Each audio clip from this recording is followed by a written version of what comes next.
as ever, I'm glad you're here on a Tuesday because we've got lots of law and order style conversations to have, not least the kick-off from Nigel Farage, there's a big piece in the Mail written by Dan Hodges, who used to be a massive Labour fan, but since I've basically, educated him, he's now become actually a more sensible individual. And he says Nigel Farage appears to be the only person right now in politics talking for Britain, speaking as if he understands what's going wrong.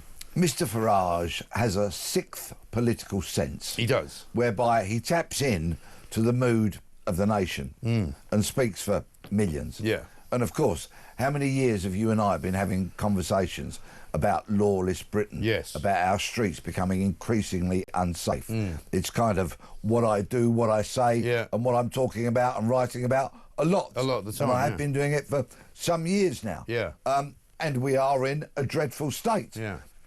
Societal collapse, I'm not necessarily sure I would have chosen those words, but increasingly lawless Britain and unsafe streets, very, very much so. Exactly. And yesterday was a very interesting speech from Mr. Farage. Yeah, it was, because I think it's certainly, even if, and you'll always get naysayers who say, oh, of course, crime was a lot worse in the 70s. And you go, yeah, but it's how people feel as well. And people do feel beleaguered. They feel as if, the police are not going to help them if something does happen. They feel as though, at any moment somebody could jump them and steal their watch or steal their handbag or steal their phone. Their cars are getting nicked, their houses are getting burgled. There's a sense that there is a lawlessness about.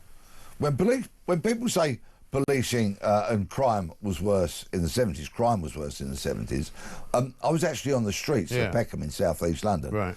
And let me tell you, yes, of course there was crime, but the streets were, and the streets to the public felt safer. Okay, every crime was reported in the 1970s. Yeah. Every crime, every spot of graffiti, every bit of criminal damage, that was all reported because the public then appreciated that they would get some kind of policing response. Right. And they did. A home beat officer would go and look at it and try to solve it. Yes. And the such like. There was levels of violence, of course, but the crime, the volume of crime, the types of crime didn't exist back then. For example, people didn't have mobile phones, so they weren't getting snatched in record numbers. Right. There were robberies, which had that horrible name muggins attached to them. Yeah, I remember those. But I've never liked that word. Yeah. There were robberies predominantly of elderly ladies having their handbags snatched and such like. There was pickpocketing on the tube, but there were squads to try and deal with that sort of thing. The public perception then was that they felt safer, and I think they were safer. Now, crime in all its guises, and let's not forget the elephant in the room that so many people don't talk about, which is fraud, which affects millions of people every year, is hugely underreported and is a pernicious crime that can blight people's lives forever. That barely gets a mention these days. No, quite. It just goes completely under the radar. And the sense is, I think, that there's a kind of randomness as well now to the crime, that for some reason people are being affected by crime when they never used to be. Yes, indeed, because of things like particularly mobile phones.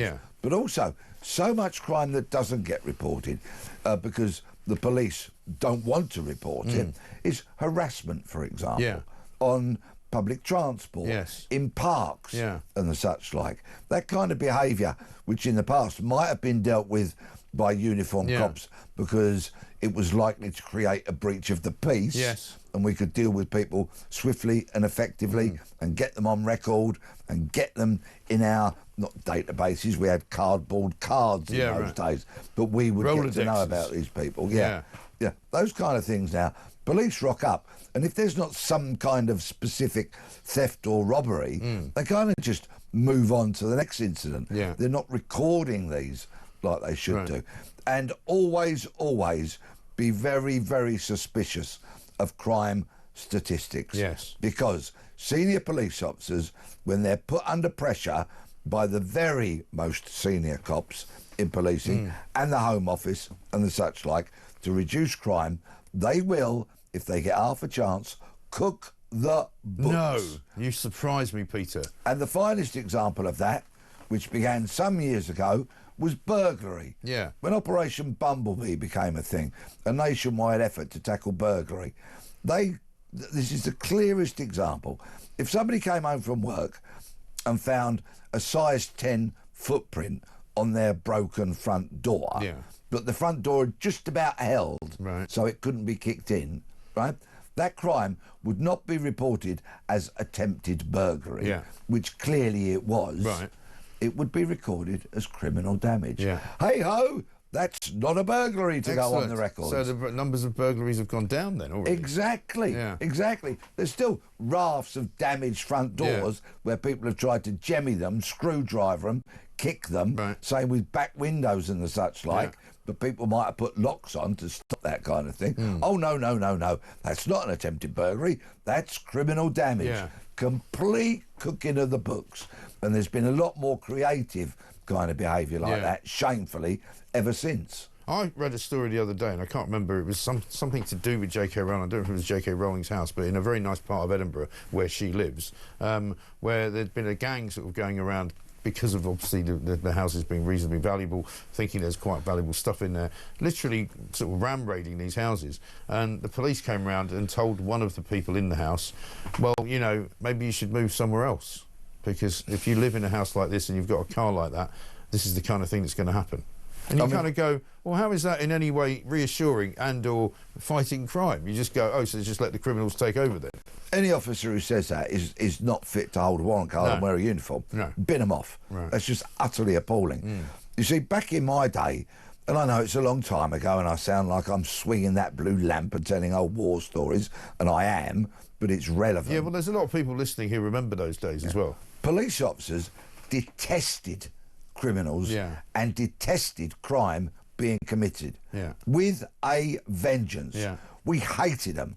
And home beat officers, who are now called neighbourhood or community, for example, they would take great umbrage if they came into work in the morning and there'd been a burglary on their patch. The police got cross about it, really cross about it, and consequently were motivated to try and do something about it and get those scumbags off the streets. Because an awful lot of burglary is committed by people who live in the same neighbourhood, isn't it? Yes, generally speaking. Sometimes not many burglars travel very far. Apart, of course, for the country house burglars who are after antiques and shotguns and such like, and they're very organised. And nicking those kind of teams is great, but that's not done by uniformed cops. It's done by specialist detectives who target those teams. But that whole thing about hating criminals and hating crime being committed, I think has been diluted somewhat by successive generations of police leaders with their fluffiness and their wokerati kind of attitudes. You know, let's not call them prisoners, let's call them customers. Oh, do me a favour. Please. You know what I mean? Yeah, exactly right. And the police thinking it's like other businesses when it fundamentally is not. Exactly right. And one of the things, we're going to listen to what Nigel Farage had to say yesterday about this. One of the things he said was he wants to take a sort of Rudolph Giuliani approach, as they did in New York.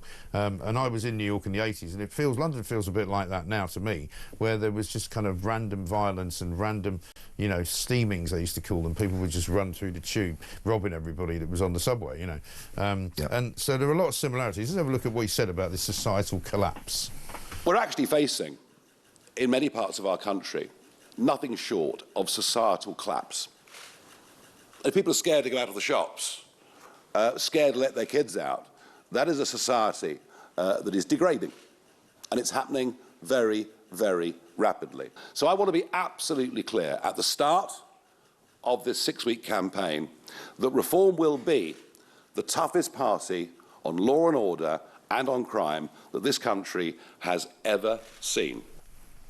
And I think there's a thirst for that. An awful lot of people were talking to us yesterday about his idea of sending people away to El Salvador, you know, some of the worst criminals, making room for 30,000 more criminals in this country. People want to see more people going to prison. They want to see people being punished for committing crime. Yes, people want deterrence and people want justice to be done. And it needs to be seen to be done, exactly. Without a doubt. But, you know, I've got a broader thing to say about Mr Farage and the Reform Party, if I may. Let's look at the polls. They're galloping ahead, OK? Indisputable. So there is a clear and distinct possibility that in 4 years' time, and I know a lot can happen in 4 years' time, they may form a government. What I want is a no excuses government.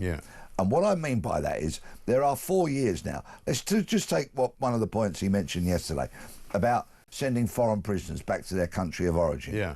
OK, let's think about that, because it's a great soundbite. It's very powerful, but let's look at some of the detail, which you'd expect me to do as an old-school detective. Yeah. Right. Say, for example, you want to send a prisoner back to Pakistan, Syria, Afghanistan, whatever that may be. You need agreements with those countries to be able to do it. You can't fly a plane over Afghanistan and drop them with a parachute. Well, you say that, but Donald Trump more or less did that, didn't he? Well, you know, but you can't actually do that. Right. You need some kind of agreement with them. Yes. There's 4 years till the next election. Yeah. I'd like to see Reform show that they are really grown up, really sensible. Let Reform start having meetings with representatives of those governments. They don't have to fly people everywhere. You can do it by Zoom. All those countries have got missions or embassies or consulates in London, in the UK. Get Reform people in front of these people, or on a Zoom, and saying, look, this would be our intention. Yeah. Could we have an arrangement? Yeah. Let's, so that if they, Reform, get elected, they become the first no excuses government, because this government has been all about excuses. Totally. And it's made the public sick to the back teeth of 22 billion black holes, 14 years of what we've inherited. Yeah. Reform have got 4 years. Be grown up. Do it properly. Get everything done so you become a no excuses government, and let the public know what you're doing. Post it on their website every day. Today, Reform representatives are meeting people from here, there, everywhere. Planning, plotting, all the business people. Get it all done. Be fit for government if that's what's going to happen. Yeah, it's not a bad idea. I mean, he'll say, because he has said it and did say it on the weekend, you know, they're not the Labour Party, they haven't got thousands of people working for them, so it's a slow process. But I think the point is that at the moment he's making the right noises, and a lot of people are very encouraged by that, because let's face it, as you say, they listen to what the Labour government says and they don't believe a word of it. They listen to what the Tories say, don't believe a word of it, you know, so it's not even about no excuses anymore. Nobody wants them in anymore, right? Let's have a look at what he says about police physicality, because I want to hear what you've got to say about this. Perhaps the biggest pledge that we would make today is to say 30,000 more police over a 5-year term of a parliament. And we will scrap all diversity, equality and inclusion roles. And we will aim for a higher and physically tougher standard of police officer on our streets. Tougher standard police officer on our streets. This is something that comes up a lot, because people say, look, we've seen the police officers on the streets whenever they do occasionally pop into that particular role, and they don't look very scary, some of them. I'm not saying that about all of them, because you still see plenty of well-built guys that you wouldn't want to come up against, and I've seen them. Yeah. And we've seen some of the people in Epping who have been sent out there who might be a different sort of squad, who are not taking any nonsense when they get messed around with. But there is a genuine sense that, you know, we've hired too many short, small, you know, and maybe too many female police officers to be on the front lines of crime. I have long complained that the police fitness test is not strident enough. Yeah. And it really isn't. They do the beep test, or they did, and it really, it was lamentable. I could have, you know, put down my cigarettes, put down my beer, popped into the pub garden and passed it. Yeah. Right, it really was that low. Of course, there will be huge pushback against it, because it's 2025. Yeah. And this ties into the whole DEI and the HR, all that kind of those departments. It ties into there. Because, of course, they will say, well, what about a woman who's coming back to work after giving birth, for example, may have put some pounds on and can't pass the beep test on her return if it's an annual kind of thing. Should there be allowances made to it? These are the kind of arguments that people put forward in this day and age, and they get listened to, and they can be an obstruction to having a taller and tougher police service. In essence, yes, I want them fitter. But of course, they don't have the residential training like we had, where you had PT, physical training exercise, virtually every day. Right. And we were living in that Hendon kind of compound. Yeah. So in the evening, we're playing football with our mates, as well as having to pass the swimming test, the physical training test, the rope climbs, the bench presses, all that kind of stuff. Bring that back. Right. And that's nothing a to really say, good thing. Nothing to say that if, in the case of a woman coming back from having a baby, you know, they don't have to go out onto the streets, do they? I mean, you can give them other jobs inside the police force. Oh, but hang on, we need them. So I think, OK, there might have to be a bit of thinking about it. All right, well, you've got a year to pass the fitness test then. Right. You know, but get back to that level of fitness. Yeah. And then, of course, officers in 2025 are going to complain, well, do I get job time, to be able to go to the gym and such like? Yeah. And, of course, I would manifestly, if I ruled the policing world, which I never would do, would say, no, it's an obligation upon yourself to ensure that you are fit enough to do the job. Maybe you could do a bit of running while chasing a burglar. You know, you could try that and keep you fit, wouldn't it? And you know what? Criminals have this rather irritating habit of running away. I've heard that. So it's a really good thing if you get some miles into your legs so that you can chase them. Yeah. It really does. Well, how many help. times have we seen these ridiculous videos that from various scenarios across the country where you've got some rather, shall we say, overweight police officers not being able to even run, never mind catch the person they're trying to catch, who's literally slipped out of their grasp and disappeared. Yep. Yeah. You know, that's not going to be good for anyone. No, and those standards have diminished because the benchmarks were got rid of to be more inclusive. Yes. But this feeds into, again, to what Mr Farage said about abolishing DEI, diversity, equality and inclusion kind of roles. These people have sown their tentacles so deep into the fabric of policing and the civil service and the education and health, you name it, they're really there. And it all started off with Blair and his political correctness back in 1997. Right. These people have sunk their teeth deep into every department of the civil service and public service. Yeah. So trying to get them out, trying to extract them, It's going to take trying a to bit. rein back, trying to get back to a sense of fairness, balance and proportionality is going to be one heck of a job because no government has done it. And no one wants to do it because it's too big of a... You know, we had Dominic Cummings who came in with Boris Johnson, who was going to change the civil service forever, and he couldn't do it. He couldn't do anything. You know, he came up against the blob, and he was defeated.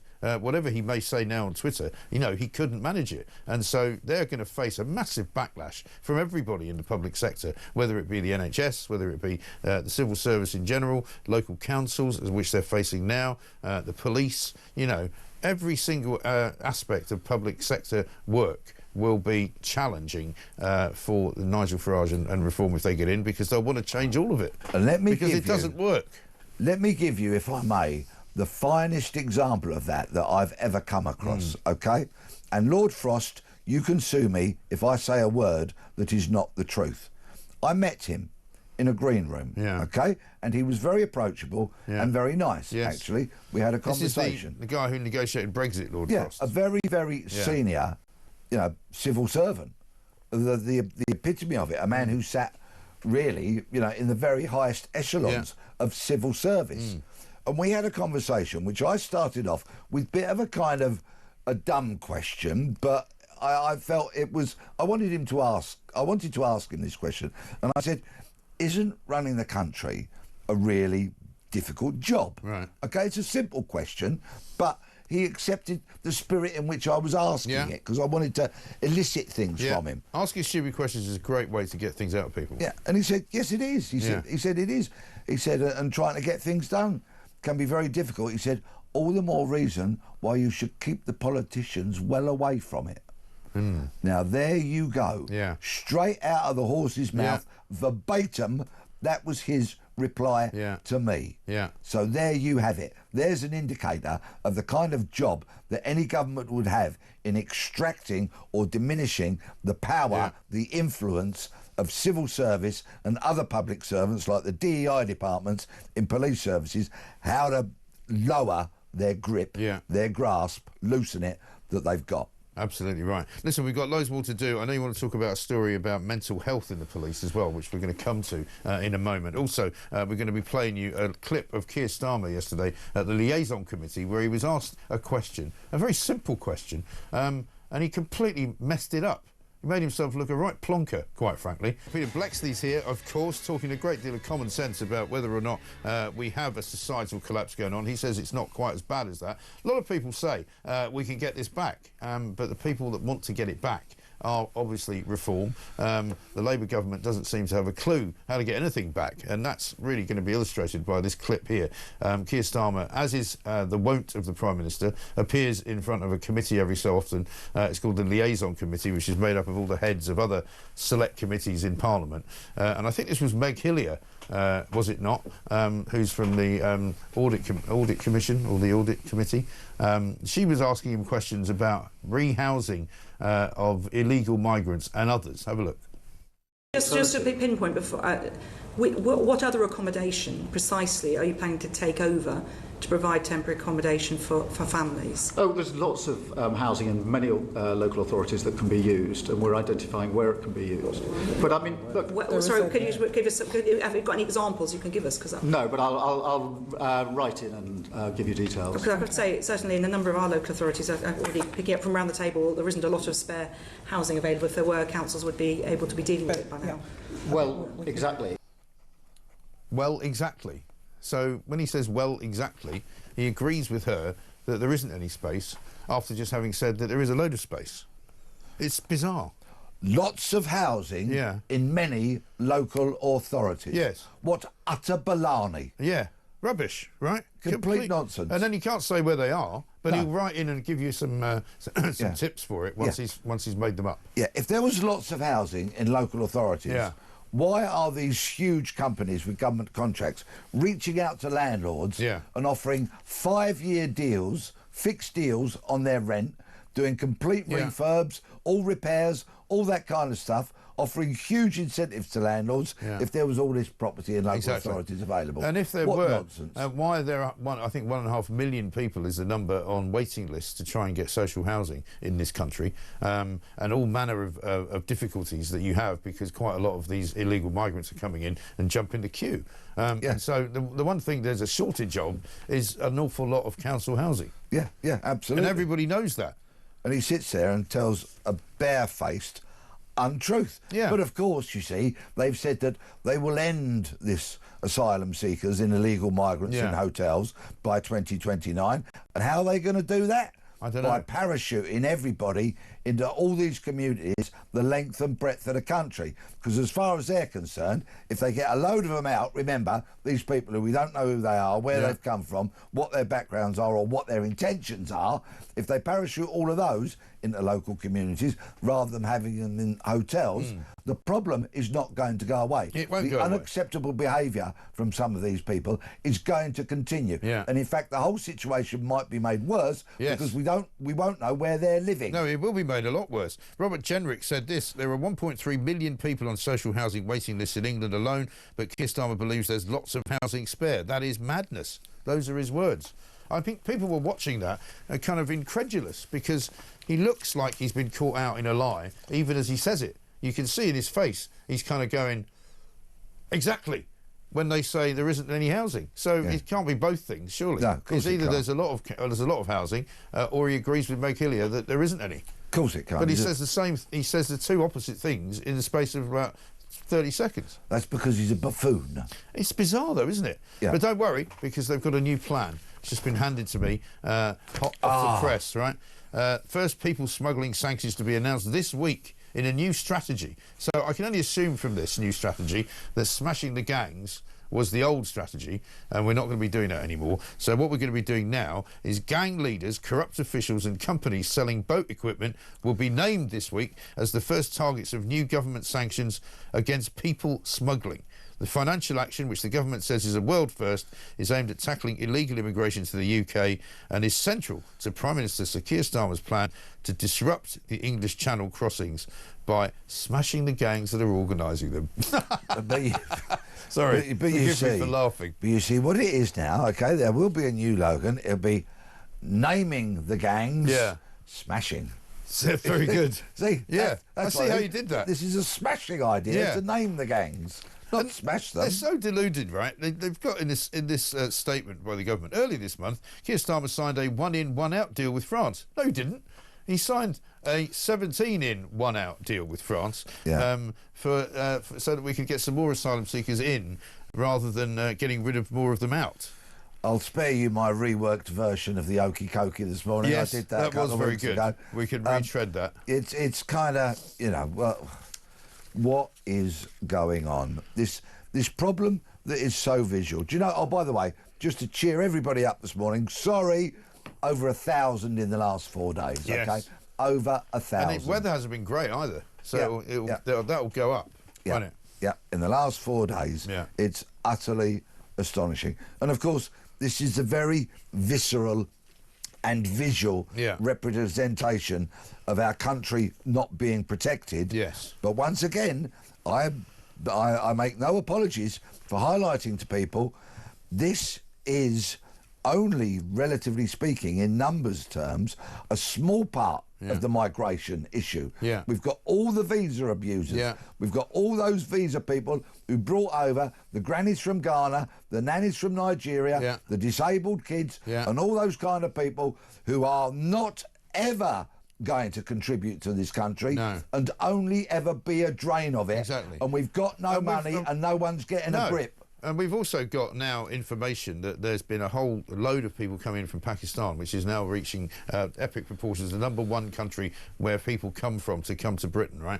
Because many of them come on a visa and they overstay the visa and then they claim asylum. So they're not even coming on the small boats, even though some of them now are. But we also see, the Telegraph got a story this morning saying basically that bogus asylum seekers are coming in on forged visas, which they're basically buying somewhere in the middle of Europe, which gets them into Europe and then into Britain. Yeah, there you go. So, there you go. And in The Sun this morning, page 9, a Turkish man alleged to have run a meet and greet service for boat migrants has been arrested by the cops. Well done to you. Up in Tottenham in North London, officers stormed a home at 6:25 a.m, nicked a 35-year-old who was wearing a Hugo Boss T-shirt and North Face tracksuit. He's brought out handcuffed and led to a police van. They've covered his face up, obviously, because he'll face charges. But imagine that, a meet and greet officer. It's a bit like going on a package holiday, isn't it? Yeah. And all right, well done for nicking him, but I will be enthused once he's charged. Yes. Nicking people is actually easy. Yeah. Charging and convicting them takes a bit more work. Yeah. Let's wait and see. Is he going to be charged? Get him on the sheet, get him in front of a court, get him sentenced. Then I'll have reasons to be cheerful. But there's hundreds of them. Yeah. This is on an unprecedented scale, and it's an absolute nonsense, and no wonder people are so fed up. And this is why people are getting worked up in places like Epping Forest, where that Bell Hotel is going to be the subject of a demonstration again at the weekend, probably more. We're going to be speaking to one of the people who was at the demo the other day. You know, like all of these things, it starts off as a very peaceful demonstration, and most of the people involved are peacefully demonstrating, but then darkness falls and it takes on a slightly different look, you know. Meanwhile, up in Diss, we had a call yesterday from a woman in Diss up in Norfolk who said, we've got the same problem here. We had an asylum hotel which was being used to house families. They've all been moved out and now it's just full of young men. And so they were also out demonstrating. And that's going to start happening all over the country. If contagion spreads. Yeah, and it will. Over these hotels, and these demonstrations are seen the length and breadth of the country, then it's going to be very interesting. Yeah. But on that, it would be remiss of me not to say, and I'm sure that your audience are far too bright to do any of this nonsense, but if you know someone who's thinking of throwing a punch or throwing a brick or pulling off a wing mirror of a police van, please tell them not to do it, because it's utterly idiotic and it doesn't benefit anybody's cause. It also harms the case. It also harms really the case. does. Yeah, exactly right. A couple of statistics for you. 1,030 migrants in the last 6 days, as you were saying. Channel migrants since Keir Starmer became Prime Minister, 46,776. Migrant numbers for 25 only, 23,534, which I think is a record. And Channel arrivals for June, 5,610. I mean, these are ridiculous numbers, and they're not going anywhere other than up, because more and more of these people, particularly if they think there's going to be some kind of crackdown, they're going to come even quicker, aren't they? Yep. And the really unpalatable truth is that a number of these people, a percentage of these people, have been arrested, charged and convicted of crimes. Yeah. And the stats that get released are only the ones that have been caught, remember? Yeah, of course. Okay? And what we do know is that a lot of the more a lot of the stuff like harassment, for example, is not getting recorded as crimes. No. And people are not being arrested for that when they actually should be. Yeah, exactly right. We're going to come back to this number of Metropolitan Police officers signed off due to mental health issues. We are going to come back to that. We're running a bit late. We'll do it. Coming up shortly, 6:38. We talked earlier about the NHS strikes. We'll come back to those. They will cost £87 million plus £250,000 appointments that will go south. The unions are also saying that they want £6,000 for weekend consultant cover for somebody just to work Saturday and Sunday, so £3,000 a day to cover for their own people who are going out on strike.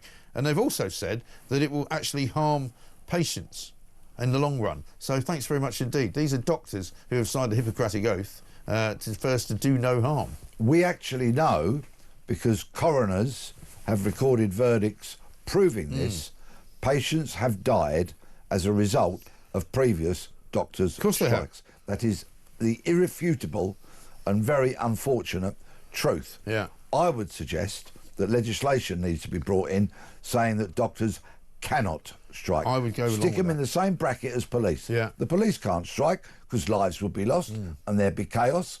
Doctors should not be able to strike because lives are being lost. Yes, absolutely right. Speaking of which, let's go back to that Metropolitan Police story that you wanted to mention. A record number of 2,000 Metropolitan Police officers signed off currently due to mental health issues. Yeah, it's a catastrophe, and it's also replicated with about 1,000 at Greater Manchester Police and I think 1,000 or so at West Midlands Police. We've got a mental health crisis amongst police officers.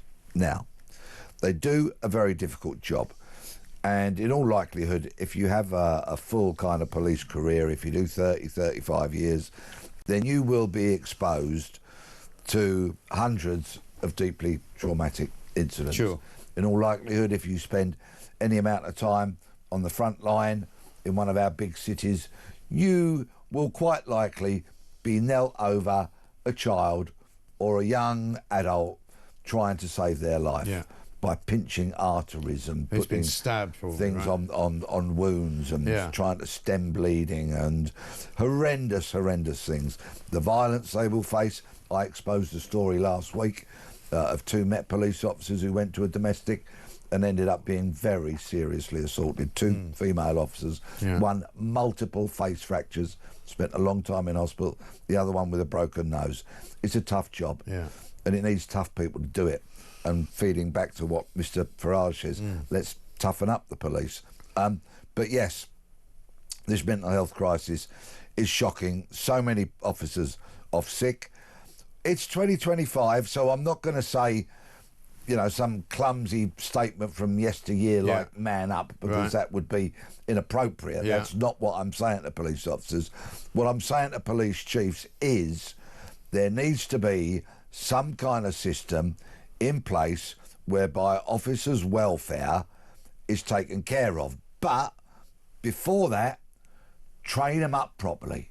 Train them as to what is to be expected. Select them properly and train them properly, and then prepare them properly, and prepare them. All of the because above. maybe that's the issue. Maybe they're not being properly prepared for what they're about to see on a daily basis or on a weekly basis or whatever it is, you know. Quite possibly, and of course the levels of violence that they are subjected to and that they experience in terms of victims is way beyond what I did back in my day. I'm not going to deny that.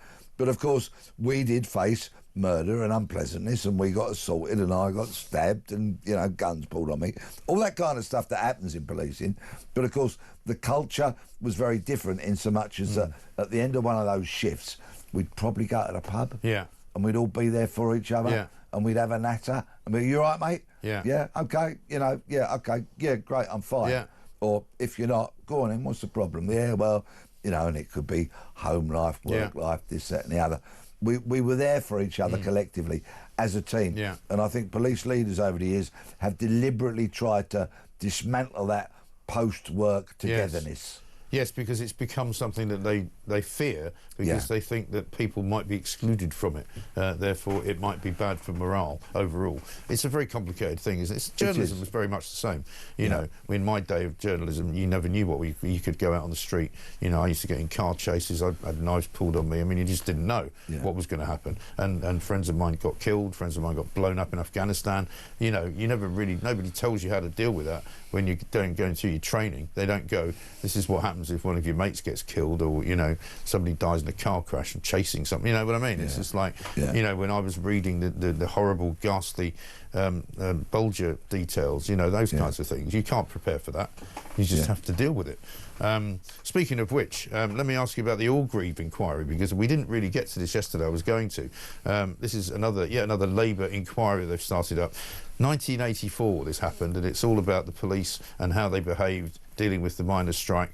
It seems to me to be, you know, pointless to be getting involved in this, considering all the stuff we've got to deal with now.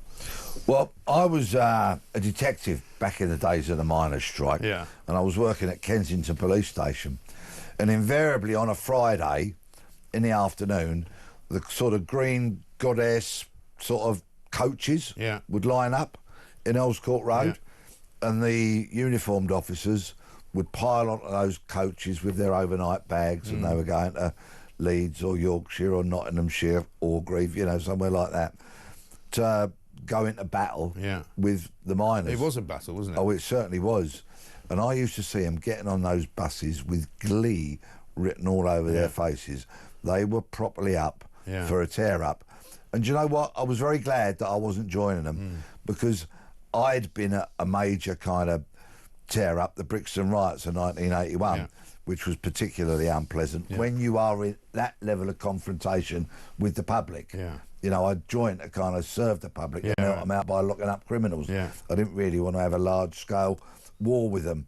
I can see why people want this inquiry all these years later, because quite frankly, what some of the police did up there, not necessarily while they were in uniform, by the way, after they'd finished their day shifts, created division in these communities. It sowed division. There was affairs, they were drinking in pubs, there was people, you know, it caused a lot of hurt up there. And I can understand why those communities still to this day remain very, very cheesed off with everything that happened.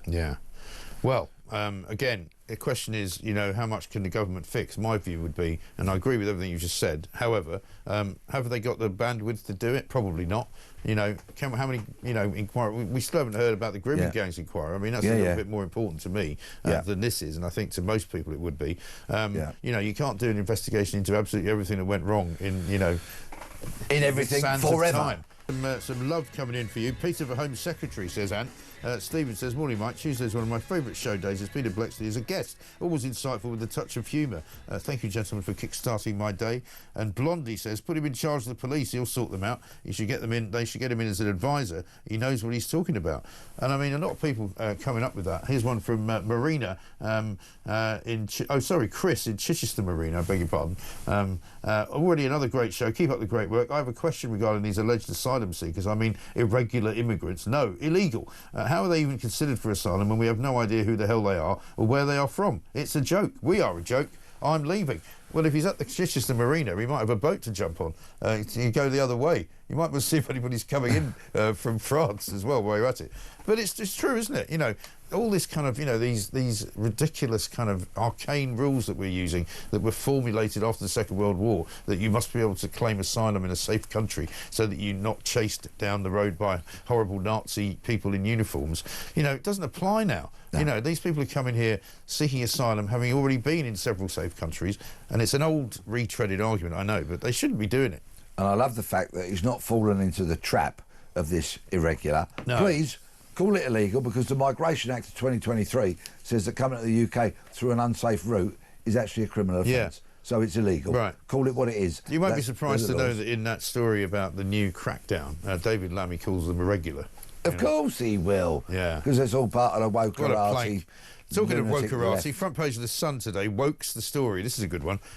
You know, they've been doing all these big shows up in Heaton Park in Manchester, which look fantastic, by the way. I never did get a ticket, but I wasn't that bothered. But now, having seen them, you kind of think, actually, I'd quite like to see that. Yeah. But apparently loads of ticketless Oasis fans who couldn't get into the show and who can't get over the fence have been forming themselves on this place called Gallagher Hill, they're now calling it. And apparently the local council were getting a bit miffed because they were damaging the trees. But Liam and Noel printed up 1,000 T-shirts, bless them, and handed them out with Gallagher Hill across the front, which is great, using the Oasis font. Absolutely brilliant. I've got to tell you, if these two brothers can get it back together and sort it out and bring joy to people, what about Will and Harry, eh? Well, I mean, that's now you're pushing the boundaries. I mean, for heaven's sake, I was trying to get through without mentioning the royal family. I'll tell you what I do want to talk about. There's a great story on page 23 of The Sun. Some of the other papers have got it as well. And this comes hot on the heels, by the way, of that ridiculous decision the other day. We made them plank of the week, actually. I think it was Bilton School up in Rugby, who wouldn't let the little girl who was 12 go into her cultural day wearing a Union Jack dress, right? This is something similar. And Dad gets dressed up as a gorilla for his daughter's last day at school. I think she's 7. And he gets a warning letter from the school saying it's a safeguarding issue. It's a key fundamental of parenting that you are allowed to embarrass your kids, right? Yeah, absolutely. It's one of the joys of parenting, isn't it? So they roll their eyes and tut at you and go, "Oh, Dad, oh, Mum," of course. you know. It's got to be done. Don't do that. Yeah, it's an absolute given. And he says that last year he did the same thing, and he turned up with a horse's head on his head. So he's clearly quite a funny guy, and he's got a lovely relationship with his daughter. He's a horse dentist and a farmer. And he said so for her last day at Hertford Vale Primary School in North Yorkshire on Friday. He said it's a little village school. So there's a picture of him wearing this gorilla suit. I'm already laughing at it. I just think it's really funny. Chris Napthine, forgive me if I've got your pronunciation of your name wrong, Chris. He looks exactly like the sort of bloke I'd like to have a pint with. Yeah, definitely. He's clearly got a sense of humour, loves his family, and Addie, his 7-year-old daughter, you know, I'm sure she was mortified by her dad in a gorilla suit. Who's that over there? Your dad's in a gorilla suit. But it's a laugh, you know? And even if it spooks some of the younger kids, isn't also frightening kids a very good thing to do. It's why you take them to the dungeons and other places. It's why you go on the ghost train, if they still exist, because being scared is a bit of a laugh, and it's part of growing up. Also, are you sure? I mean, the letter that he got says, please do not come into school in a costume or a mask. This is a serious safeguarding issue. It has also upset some of the children and caused concern for adults. Really? Has it? Or are they just saying that? What utter cobblers. I know. Yeah. It is. Cobblers is exactly what it is. Quite right too. Let's move to the Telegraph. Front page of the Telegraph. Davos leader rigged data to make Brexit look like a failure. Now, the thing I like about this story is this is about Klaus Schwab, who I used to get calls about when I did an overnight show years ago on TalkSport, because all these conspiracy theorists would ring in and say, you know, the World Economic Forum is running the world. Do you not know that these people are going to change our lives forever? It turns out this bloke has not only been accused of, shall we say, misappropriating some funds, but he's also apparently been inappropriate with some of the younger members of the World Economic Forum. So he's not so much as a globalist, you know, kind of, you know, ambassador and entity for running the world. He's just another dirty old git. Yeah. Basically. Who's cooked the books. Who's cooked the books. Yeah, for his own political aims. Yeah. And he's not actually the master of the universe at all. Yeah. So there we go. There we have it. In the 2017-18 report from the WEF, right, after Brexit had been voted upon, the British economy had actually gone up in terms of how successful it was. Yeah. And it was due to jump, I think, from 5th place up to 4th place. 7th, I think, to 4th. 7th to 4th, and instead he interfered there and said, this can't be good, because if you make Brexit look good, that's going to be bad for us.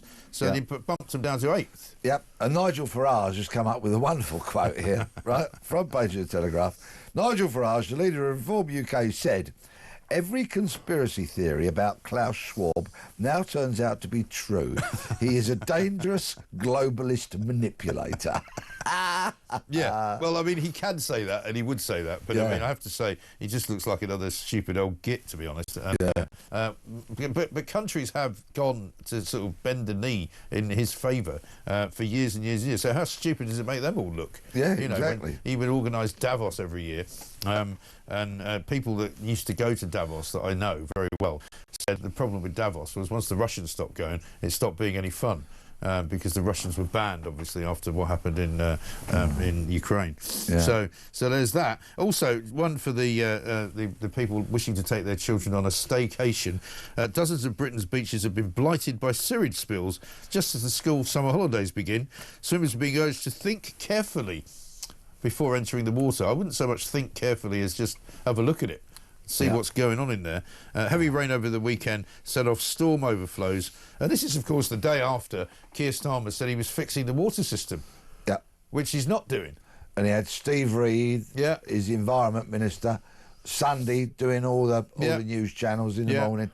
And then yesterday announcing that they're scrapping Ofwat to develop some new kind of super regulator that might actually do the job. Right. But isn't it a total scandal and a stain on this great nation that when it doesn't rain, we haven't got enough water, apparently. Well, we've got a hosepipe ban in Kent now. Yeah, exactly. So you can't water your plants. Right. And then when it does rain, they pour tons and tons of sewage into our rivers and seas. It's shocking. Shame on these people. It really is awful. How do they sleep at night, the people who run these companies? I know. It's absolutely disgusting. It really is. And they should be sleeping in a cell at night. That's how they should be sleeping. Yeah, I know. Absolutely shocking. Now, talking of Nigel Farage, the one clip we haven't seen yet is him talking about the Epping protests, which have been going on for the last few days, really, and will probably continue for the next few days. Here's what he had to say. On Epping, I don't think anybody in London even understands just how close we are to civil disobedience on a vast scale in this country, and I regret saying that. Of course, there were some bad eggs that turned up at Epping. Don't underestimate the simmering anger and disgust that there is in this country that we are letting in every week. In fact, some days, many hundreds of undocumented young males, many of whom come from cultures in which women and young girls are not even treated as second-class citizens. So the answer is yes, I do understand the genuine upset and anger. And I'll bet you that most of the people outside that hotel in Epping weren't far right or far left or anything like that. They were just genuinely concerned families. And that, again, is why Nigel Farage speaks for an awful lot of people in this country, because he's the only one that really does. Bang on the money. Yeah. Exactly. Every word he said, absolutely spot on. There are so many deep, deep concerns that so many people have about this. And it cuts across the wider thing about the general malaise, the decline of this nation, the dilution of what Britain used to be. You know, in the 80s, when we were going through school or at work, and during all that period, we were taught to love thy neighbour wherever they came from, and we bought into that. And we did, you know, black people and brown people became our mates. We bought into all of that because we felt that there was an element of it being kind of managed. And, you know what I mean? And also being very British, and it was fine. But now it's out of control, and people are really, really angry about it, and that's the simple truth, I'm afraid. You can't get around it.